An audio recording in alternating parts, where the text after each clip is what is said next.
Hello everyone, मी प्रियंका तुमचं सर्वांचं आपल्या चॅनलमध्ये खूप खूप स्वागत करते आहे. Thank you so much.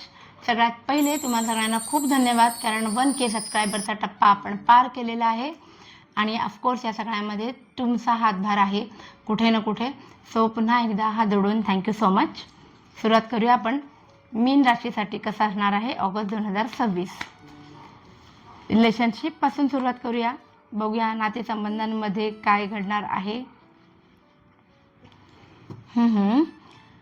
रिलेशनशिपच्या बाबतीमध्ये जर म्हणायचं झालं तर तुमचे जे गेट टुगेदरचे जर प्लॅन होत असतील तुमच्या जवळच्या व्यक्तींसोबत, तर ते थोडे डिले होण्याची शक्यता आहे. क्वीन ऑफ कप्स आहे. सो खूप जास्त काळजी तुम्ही तुमच्या पार्टनरची करणार आहात आणि खूप सावध राहायला हवे की तुम्हाला तुमच्या पार्टनरसोबत जेव्हा तुम्ही वेळ घालवणार आहात तेव्हा तुम्ही अति काळजी केल्यामुळे त्यांना त्यांचा स्पेस मिळेल की नाही याची सुद्धा तुम्हाला काळजी घ्यायची आहे. 9 ऑफ कप्स आलेला आहे.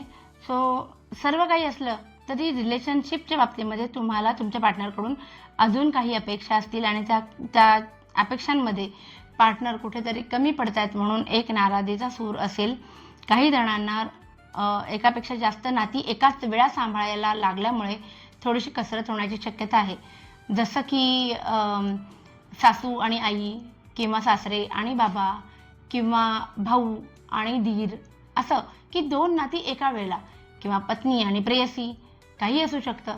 पण 2 नाती एका वेळेला नीट सांभाळता न आल्यामुळे थोडीशी कसरत होण्याची शक्यता फार जास्त आहे. बघूया आपण आता फायनान्सच्या बाबतीमध्ये कसे येत आहेत कार्ड्स. फायनान्सच्या बाबतीत मीन राशीला कसं असणार आहे ऑगस्ट 2026. ओके, फायनान्सच्या बाबतीत काहीतरी महत्त्वाचे डिसिजन घेतले जातील. पुढे जाऊन त्या इन्व्हेस्टमेंटमध्ये तुम्ही त्याला कन्वर्ट करायचा प्रयत्न कराल, पण खूप सावध राहायचं आहे कारण तुमच्याकडून चुकीचे डिसिजन घेतले जातील. कारण तुम्हाला कोणी सल्ला दिला तरी तुम्ही त्याचा ऐकणार नाही आहे, असा एक ॲटिट्यूड तुमचा असणार आहे फायनान्सच्या बाबतीमध्ये, जो कदाचित तुम्हाला पुढे जाऊन आर्थिक नुकसान त्यातनं तुम्हाला सहन करावं लागू शकतं. पाहूया आपण आता करिअरच्या बाबतीमध्ये काय सांगतात कार्ड्स. जे नोकरी करतात मीन राशीचे त्यांच्यासाठी कसं आहे ऑगस्ट 2026.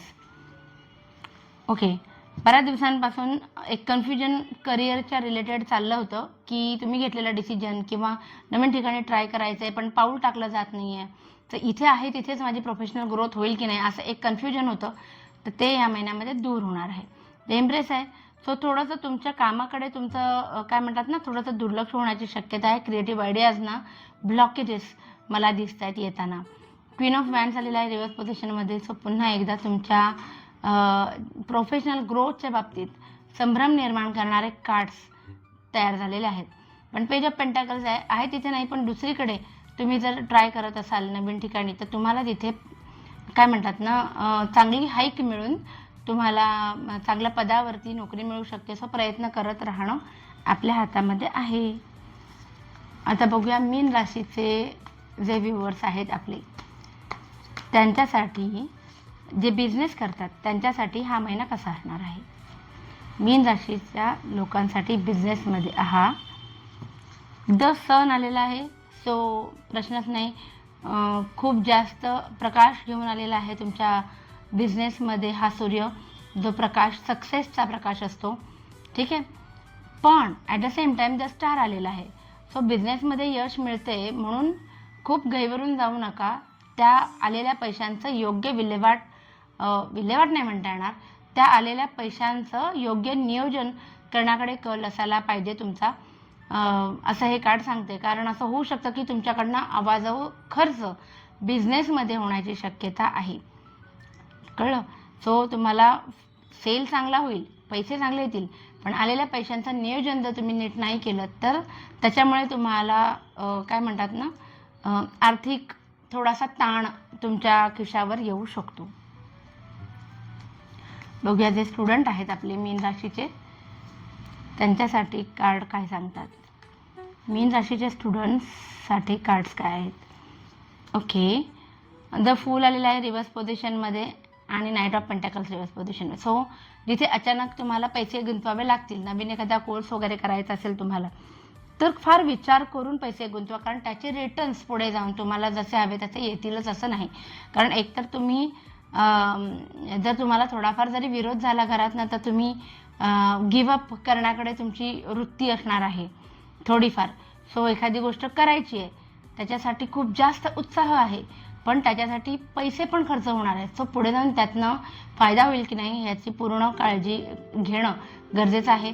बाकी द लवर्सचं कार्ड आलेलं आहे, जे सांगतं की तुम्हाला युनिव्हर्सचा खूप छान आशीर्वाद आहे. अभ्यास करा. कदाचित तुम्हाला तुमचं सोलमेटसुद्धा तुमच्या अभ्यासाच्या ठिकाणी भेटू शकतं आणि डिसिजन मेकिंग चांगली असेल यावेळेला. द लवर्स म्हणजे फक्त प्रेम नाही, एक प्रकारचं मेकिंग चॉईससुद्धा आपण लवर्समधनं सांगतो. सो जी ही अवस्था आहे तुमच्या मनाची की काहीतरी सुरू करायचं आहे, खर्च पण येतोय, करू की नको, या बाबतीत काहीतरी महत्त्वाचा निर्णय घेण्याची वेळ तुमच्यावरती ऑगस्ट 2027 मध्ये येणार आहे. बघूया आपण आता हेल्थ कशी असणार आहे मीन राशीसाठी. ओके, हेल्थ नॉर्मल आहे. ओव्हर थिंकिंग होण्याची शक्यता आहे, बाकी कुठलाही मोठा हेल्थ इश्यू येणार नाही. सो असं होतं आपलं मीन राशीसाठी ओव्हरऑल वेगवेगळ्या ॲस्पेक्ट्समध्ये भविष्य. आता आपण जाणून घेऊया की जनरल रीडिंग काय आहे सगळ्यांसाठी, म्हणजे ज्येष्ठ नागरिक असू देत, गृहिणी असू देत. कसा असणार आहे हा महिना. संधी चालून येतील, पण तुम्ही तुमच्या हट्टीपणामुळे त्या संधीचा फायदा घेण्याकडे तुमचा कल जो असेल तो जोपर्यंत मनासारखी संधी येत नाही तोपर्यंत ती स्वीकारायची नाही असं असणार आहे. बाकी फॅमिलीमध्ये आनंदाचे क्षण असतील, पूर्ण फॅमिली हॅपी असेल. बिझनेसमध्ये, नोकरीमध्ये सुद्धा आनंदाचे क्षण येतील जे तुम्ही तुमच्या फॅमिलीसोबत शेअर कराल. एड ऑफ पेंटॅकल्स आहे, जसं मगाशी स्टुडंटच्या बाबतीत आलं होतं, तर मी इथे पण तेच सांगेन की नवीन काहीतरी शिकायची सुरुवात करायची, पण ते पोस्टपोन होण्याची शक्यता आहे आणि थोड्यात पैसे पण तुमचे खर्च होण्याची शक्यता आहे. नाईट ऑफ स्वॉर्ड्स काय सांगते तुम्हाला की तुमचा स्पीड जो आहे तो थोडा कमी होणार आहे तुमच्या गोलसाठी, जेव्हा तुम्ही अचिव्हमेंटसाठी तुम्ही कष्ट करणार आहात तेव्हा. आणि 2 ऑफ वॅन्ड्स आहे, जे सांगतंय की ज्या गोष्टीची तुम्ही वाट बघत होता त्या गोष्टी त्या संधी तुम्हाला मिळणार आहेत. महिन्याच्या शेवटी तुम्हाला त्याचा अनुभव येईल. सो ओव्हरऑल असं होतं आपलं राशी भविष्य मीन राशीसाठी ऑगस्ट 2027साठी. व्हिडिओ आवडला असेल तर प्लीज लाईक, शेअर आणि सबस्क्राईब करा आणि आपली ही फॅमिली अशीच वाढत राहू दे. Thank you so much. बाय.